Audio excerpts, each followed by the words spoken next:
Ladies and gentlemen, well, welcome to Meet People, the podcast of the Southwest Meat Association. I can't wait to have these conversations, and we're going to do everything we can to make it entertaining and valuable and a great representation of meeting the people.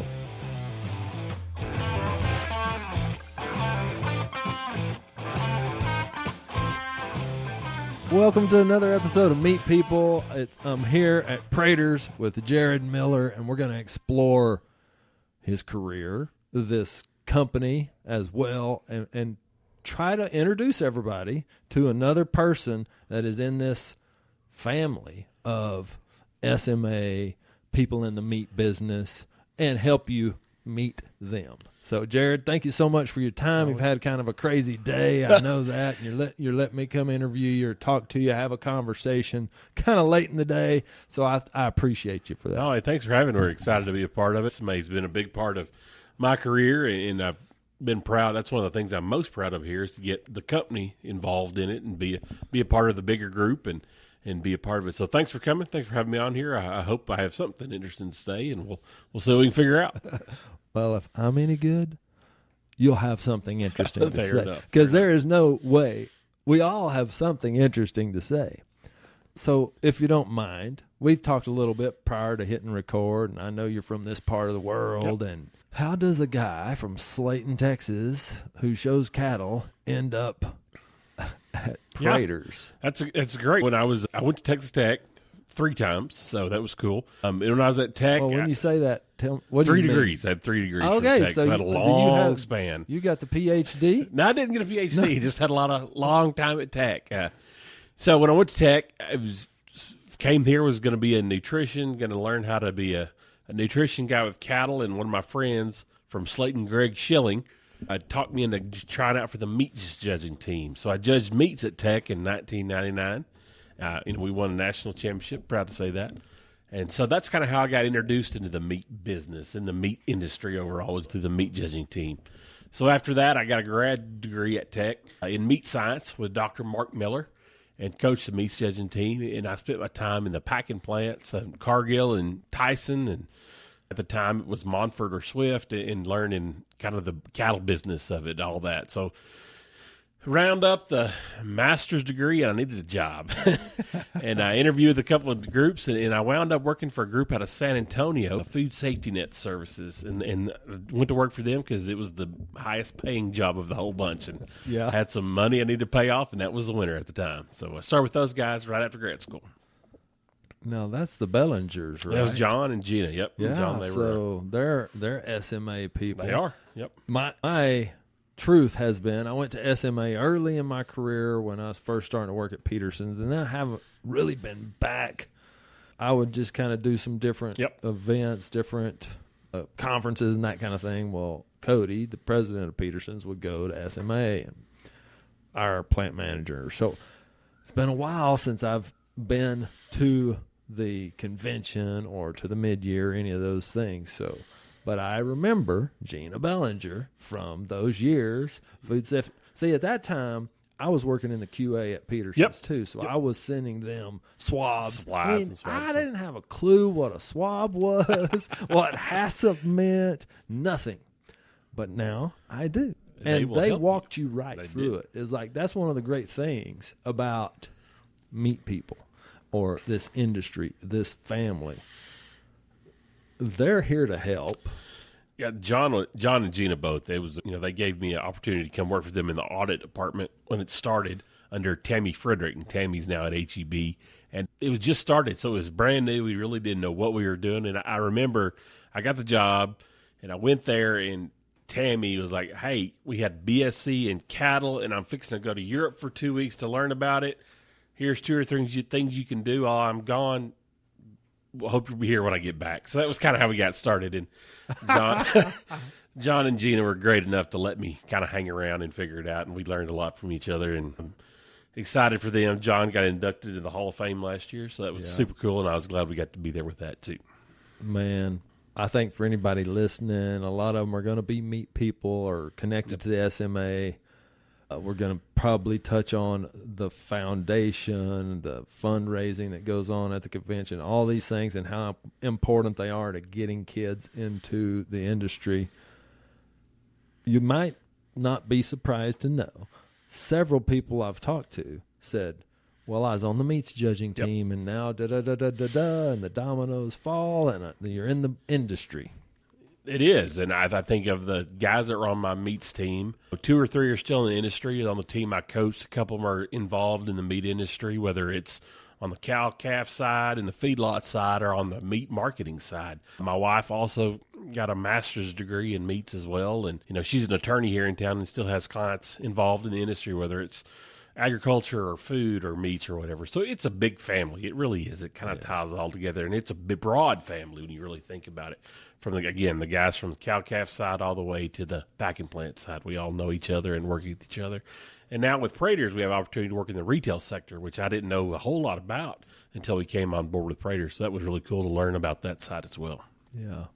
I was thinking about that whole meats judging and that culture, the competition of it, and that you showed cattle as a kid. I did. And you ended up at Food Safety Net with this brand new department, and the head of the department goes to Europe and so if you're hiring, look for those kids that have judged meat or showed cattle or grew up in a place where they had to take some responsibility. Absolutely. I mean, we have a lady who's our QA manager now, Kelsey, and her husband moved down here from Iowa, and she walked in the front doors like, I don't have a job. My husband got a job. I need a job.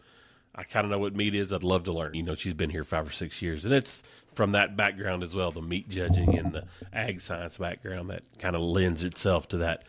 I'm not real sure I know what to do, but we'll figure it out. We'll give it all we got to try to figure it out. So. And isn't that such a valuable trait? Oh. It's a valuable thought process. It's a valuable perspective. Just, hey, I promise you ain't going to know what to do every time. But you just start saying, okay, cool, let me ask. And I think that's what we look for in our employees and young people we hire is having that. I'm not sure I have all the answers, but I'm willing to work to try to figure it out. It's okay. We're going to make mistakes. It's probably not going to be the end of the world, but we'll figure it out. We'll move on down the line and get it done. So I think SMA has a ton of people involved like that. I mean, some of the businesses I've seen built, you guys at Peterson's a great example. I mean, I don't think you guys grew up in the bacon world, but, make a great product, sell it all over the country. It's super cool, too. Yeah. I mean, we didn't know. I mean, I just said it as clear as I can tell you. I had no clue what HACCP was. I didn't know what a swab was. I didn't know what E. coli was. I didn't know any of it. I grew up on a horse, rodeoing. Yep. It never occurred to me, and this is part of why I love having this conversation, because there's guys like you and I that are 5, 6, 7, maybe 20, have never occurred to them that there's a great career in food, in agriculture, in grocery retail, it's all those things. Pretty resilient industry, I think. Over time, we have effects of cost and tariffs and all the things that come in play, but we still have a super strong industry with challenges, yes, but people are going to eat. We're going to provide it for them. It's the safest, best product in the world. And I'm proud to be a part of it and proud to be in it every day with the people we have here. Oh, yeah. I mean, everybody kind of... You might catch a person curling their nose a little bit when you talk about an inspector or something like that. But I think, in fact, they're great. Makes us better. I mean, it really they keep our food so safe that nobody's ever worried. No. It never crosses my mind to think, wonder if this is going to make me sick. No. Across the world, people trust what we do here. Yeah. People in our country trust what we do here for the most part. And when we have something we put out, people are not afraid to pick it up and eat it. No matter whether you're in California, Texas, New York, Montana, it doesn't matter. We're ready to pick it up and go to town. Well, we just dove off into all this kind of business stuff and how you got here.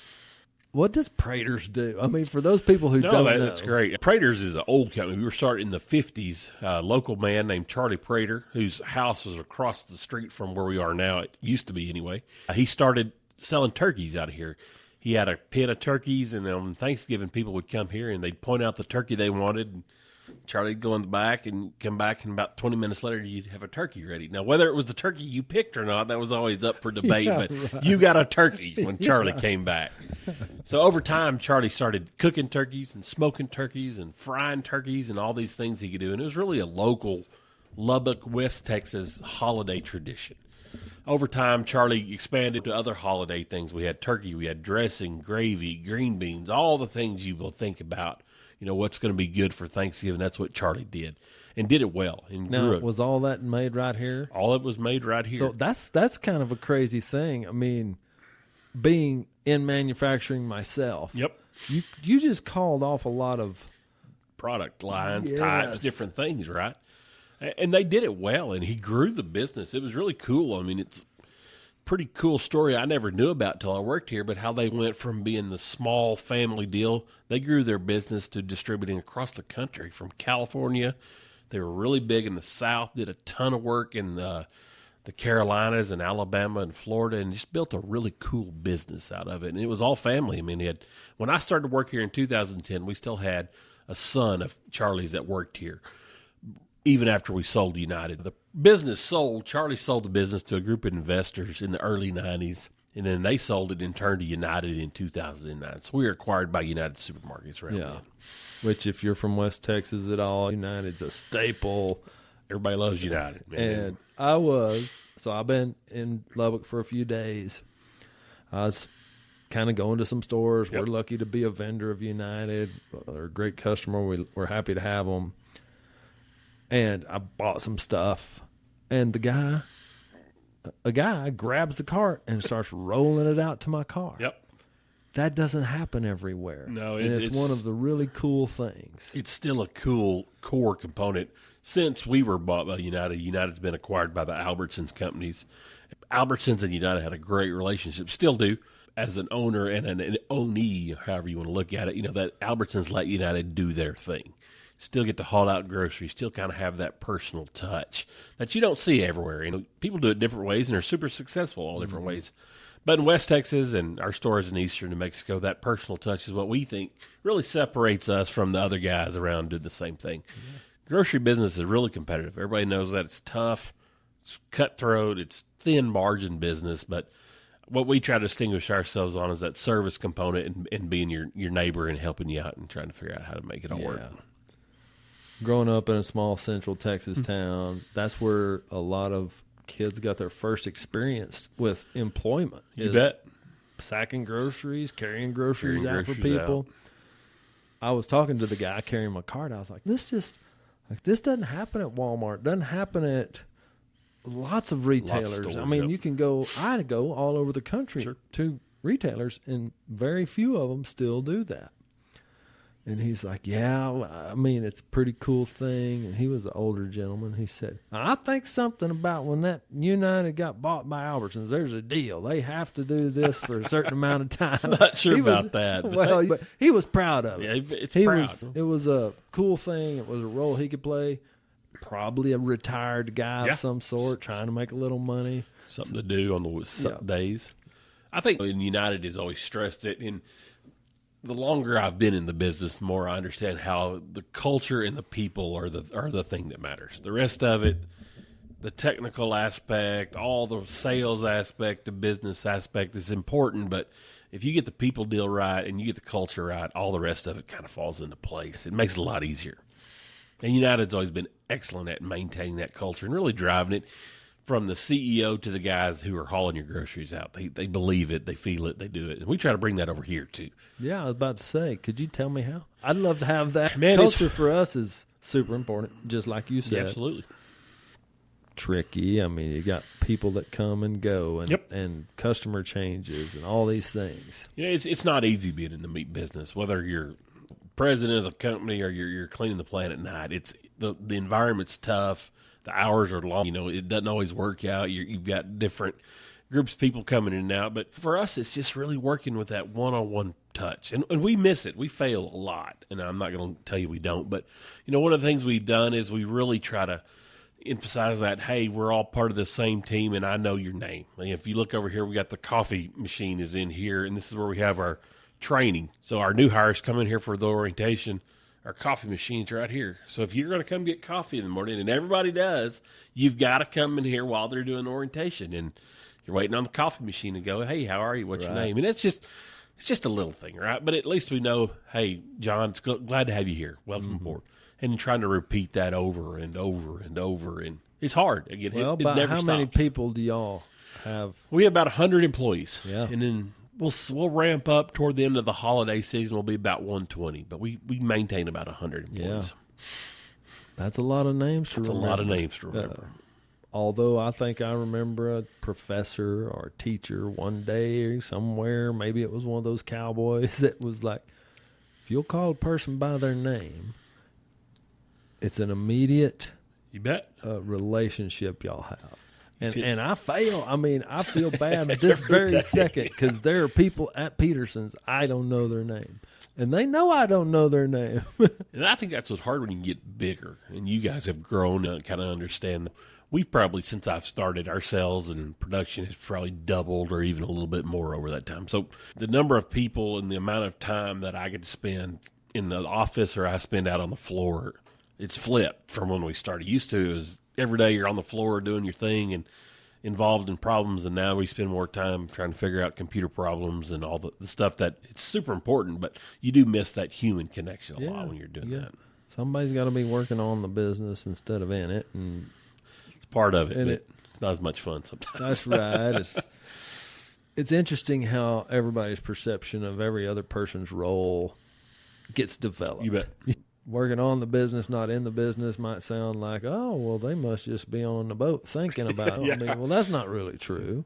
Working in the business is fun sometimes because you see the progress. Right. I used to love working on the line because you started with an empty pallet, and in a little while, that thing's tied up, wrapped up, and you can say, look what we did. It's going out the door. We have a unique part in the holidays. We build dinners, holiday dinners for our retail customers. So we'll put a turkey, 2 sides, and some dressing in a box, and it's ready to ship out. We put 90 of the things on a pallet because they don't weigh anything, and it's a huge pallet. And it's crazy around here. It's hectic. You got to get all the raw materials set up. You get everything lined up. You got to get all the packaging, and it's a madhouse. But it's my favorite time of the year because we bring everybody out there, like guys who work in the meats room or in the mainline room or in wherever. We bring everybody into that one room so we can blitz and make 3 trucks of dinners in 4 hours as fast as we can. We bring office folks up. Yeah. But it's really the only time of the year it feels like that we get everybody together and everybody's kind of pulling and rowing in the same boat. And when you build that last pallet at the end of the day, everybody's tired, but they're pumped up because, man, we did it. We set a new record, or we built 3 trucks, or whatever the number is that day. That's always a cool time around here. I like it. That's a piece of the industry. It is. That is pretty valuable. It's that piece of a team, humans interacting. Like, there's no way to do it yet. I mean, they may make some robots that eventually do it, but you could also say, we don't care. We're gonna keep doing it that way because there's love that goes into that. And I think for our team members and our people who are doing it, it's so cool because it's holidays. Everybody has holidays. Yeah, you're gonna have Thanksgiving with your family. You're gonna have Christmas with your family. And hey, I built that. That's going out somewhere to have holidays with us, even though we're not there. We're a part of everybody's holiday in West Texas. So we take a lot of pride in that. Really cool. Now, I could be wrong about this, so if I am, I apologize, but have you played the role in leadership at SMA? Yes, I have been on the board a long time, and a couple of years ago, I had the opportunity to be chairman of the board, so that was super cool, and that's the first time I'd really got involved in the leadership was through the board in Joe's group, and then they had the opportunity to be on the executive committee after that and went all the way through it and put on the convention and all the cool stuff that's involved in there, so that was super fun. Yeah, that's one of the highlights of my career is being a part of the board and being a chairman of the board at SMA. Now, that's a big statement. It makes me want to say, really? Yeah. I mean, it was. So talk about that a little bit. Like, you're not getting paid to do that. No, you don't get paid. No, it's a negative balance on your checkbook trying to go through that. But again, it's the industry leaders, and I go back to when I did it and we went through and did the convention. when you're the chairman at the convention, you're kind of in charge of the chairman's dinner on Saturday night. So it's a big dinner. Everybody gets together. Kind of the newer things we do is we introduce the Hall of Honor members. Yeah. So we had guys that came down that I've heard of. I may not know, but, they're legendary guys. One guy was chairman of sausage manufacturing and all the things, and you get to talk to them a little bit and really get to understand. These guys had a dramatic impact on the industry, and I'm sitting there shaking their hand, giving them the award, and kind of get to live in that for just a minute, which is pretty cool. So that's one thing I always remember is being a part of that and getting to be in there when they're doing that and being part of that presentation. Yeah. And John, he laughed and said, man, I was chairman one time. So that was kind of a cool connection of a guy I really looked up to, and him said, hey, we both kind of got to do the same thing. That's pretty cool. Yeah. Where, talk to me in the audience. I'm curious. I like to needle on this a little bit. Is what caused you to do it? Because I know there has to be another Jarrod coming along somewhere that says, yes, I will pick up that ball and run with it. So we got involved here at SMA. We had a problem, as everybody does, right? Yeah. And I called Joe, and he got me in touch with Olson, Frank, and Weeda, the law firm in D.C. We had a little trouble with regulatory, and they helped us navigate it. No harm, no foul, which was super cool. And when I was talking to Dennis Johnson, who was the lawyer at the time, he said, you don't owe me money, just pay your SMA dues. So that's how we got involved in SMA the first time. Had a cool conference at High Hill Country, I'm pretty sure, and got to take the family down there for a few days. And while I was there, I remember they were announcing a call for board members. Got on the deal, and they said, if you want to be a board member, send your name in, and we'll get you on the ballot. So the next year, I'm going to do it. I'm going to put my name in the hat. And I just got the call from Joe's, hey, would you like to stand for election on the board and all things? I couldn't believe. I was like, yeah, sure, absolutely. Yeah. So I got on the board that way, and that really kind of introduced me to all the facets of SMA. You go to the conference, you go to mid-year, you really understand all the outward-facing stuff, but when you're a part of the board and you get to be involved in some of those things, you see the stuff behind the scenes, the foundation, all the work the guys do for scholarships, all the stuff they put in trying to help guys they know are just going to call them, they got trouble and kind of fade away. But, they're there. They do it. They get the legislative side set up. They do the regulatory side. And all you do is get a call. So I thought that was the area that was super cool. And then guys that were involved in it, whether it was Glenn Cusack from Yoakum or Ken Cable out of Cisco or Jason Byers from your part of the world. Yeah. Those guys in there given time that they probably didn't have, right? But they were jumping in both feet. Hey, we're going to help out, whether it's a company or a person or just hang out with you while you're sitting there waiting on the meeting to end. Yeah, that's right.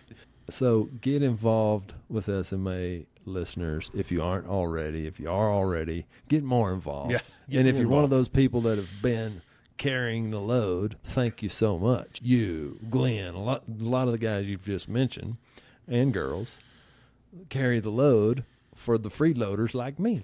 I'm just freeloading. We'll take care of you. Maybe I'm giving back a little bit through this podcast or doing something like that. I mean, we're all able to do it in some way. Yep. And so I'm just encouraging everybody, get involved. If you're not an SMA member and you're in the meat business, or if you service to the meat business, being is it associate, affiliate? Associate are the suppliers, and then you got so they can be part of it too, like and then you got all the meat companies that really just over time it's grown. I mean, gosh, I think last time we had a call, it was almost 500 people at the convention, which is just crazy to me. Yeah, stuff that many people in a hotel in San Antonio in July will be everybody will be a little warm down there. But guys from college I've known and guys I've met through time, and it's cool. And all the older people who've done it will say, see kids grow up, and oh yeah, your daughters are headed to Tech or A&M or Tarleton or wherever. I think that's also the kind of family component they really strive to hold on to is, hey, it's a family deal, whether you're little kids or big kids or all the way in between, even real big kids like us sometimes. Yeah, that's right. So when you're not at Praters, what do you do? Like what outside? I mean, so yes, we're talking about business. We're talking about SMA. We're talking about family. All these things are really important. But we're also talking about Jarrod, because ultimately it boils down to you're a real guy that is just living life. Well, I mean, I'm fortunate I grew up out here in West Texas, and this is home for me. I love it out here, and it takes a unique person to live out here. The wind blows a lot, and it's kind of dirty and all the good stuff, but I love it out here, and I'm thankful I had the opportunity to come back here. Moved to San Antonio, did the thing there for a while, and then got to move back here and be a part. So my wife and I live here. We have 2 great kids. The kids are 11 and 8, and they're involved in everything, as anybody with kids know. You got basketball game, baseball, soccer, football. I don't even know what other sport we can. I'm sure lacrosse or something will probably be next. But, my wife and I, we love to spend time with the kids. We love to cook. We got, I think, 4 or 5 grills on the back porch we can use all the time. And we love Texas Tech. We do football and basketball and all the cool stuff around here. So we try to be involved in our community. Church, big for us. We do a lot of things with our church downtown and in the community. So we try to give back as much as we can when we can. It's hard with all the stuff, but I do think it's important to be involved in your community. I know you guys are big in Hamilton and keep it rocking and rolling as well, and a lot of our members are big in the community. So I do think that's important, is how we can be not just here in the plant, in the business world, but in our bigger community, whether it's local, state, or even the country. Yeah. Awesome. Thanks for the insight. I wonder, of all these products that Prater manufactures, what's the kind of dark horse that nobody knows, or what's your favorite one? Is it the one that everybody knows? I always find that interesting at Peterson. Somebody will be like, what's the best product? And every time I'm like, there's a smoked sausage we do that is so fantastic. Awesome. Well, the one I'm talking about is a jalapeno cheese. It's really good, but we can't sell it very good. So there's a lot of jalapeno cheese. Yeah, that's right. Yeah, Praters is unique. I think part of it, you talked about it earlier. We have a smoked cooked turkey cooked protein line. We have a raw meat line. We have a soup side kettle filling line. And we have a tortilla line. So we're basically 4 plants shoved into 80,000 square feet out here. So it's a little bit unique. But, I think one of the cool things we do is we make a barbacoa. That is a cool product. It's cooked in a bag, sous vide style. It's half cheek meat, half chuck meat. It's a phenomenal product. Tastes great, eats great, warms up great. We sell it at food service in our delis here in Lubbock. And, it is just, if you like barbacoa, it is a phenomenal product. Yeah. There you go, folks. Go get the barbacoa. That's right. Made right there, or right here at Praters Foods.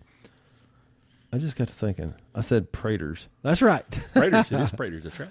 Well, I'm just thinking, this is such a great place in the country. I went to school here, so it is so fun. I'm glad I got to come up. It don't look the same as it did in 2000. I know. So, well, congratulations, or maybe all dang to Lubbock. But thanks for your time. Thanks for being a part of the SMA and leading our association into the future, and also just walking alongside all those people that have kind of got us where we are. And thanks for telling the story of Praters and Jarrod we appreciate Miller. You coming out. We welcome anytime. Anybody's welcome out here anytime, and Lubbock makes the trip out here. So we love to have visitors, and we love to have people out here and show off all our road construction we've got going on. Yeah, and believe it or not, there's meat being made in Lubbock, Texas. There is, yep. Thanks for listening, everybody. Come back next time. We're going to be talking to somebody else all about the meat industry and helping you meet the meat people. Thanks much. Yeah.